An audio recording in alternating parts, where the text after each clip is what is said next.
नमस्कार शेतकरी मित्रांनो, मी मगर धर्मसिंग प्रभात ॲग्रीबायोटेक कंपनीकडून सर्व शेतकऱ्यांचं हार्दिक स्वागत करतो। शेतकरी मित्रांनो, आज आपण मालेगाव तालुक्यातील आघार या गावी आलेलो आहोत। तर दादांनी कोणतं वाण लावलेलं आहे, अतिशय सुंदर दिसते, तर त्यांच्याकडून जाणून घेऊया, त्यांचे परिचय घेऊ। नाव काय तुमचं? वाल्मिक गमन हिरे। वाल्मिक गमन हिरे। व्हरायटी कोणती लावली? 205 प्रभात। मोठ्याने बोला, कोणती लावली? 205 प्रभात।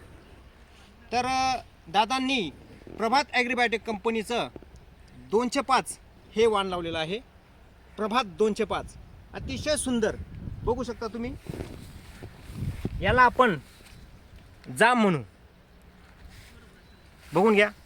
अतिशय कैऱ्यांची संख्या सुद्धा आणि माळच्या माळ कोणत्याही झाडावर तुम्ही बघू शकता शेतकरी मित्रांनो। दादा, कैरी कशी वाटणी? कैरी गंजबारीची जामनासारखी कैरी मोठीची। हा ना, सगळे तशीच का? सगळी तशी एकदम भारी, एकदम बारीची। तर शेतकरी मित्रांनो, प्रभात ॲग्रीबायोटेक कंपनीचा प्रभात 205। धन्यवाद।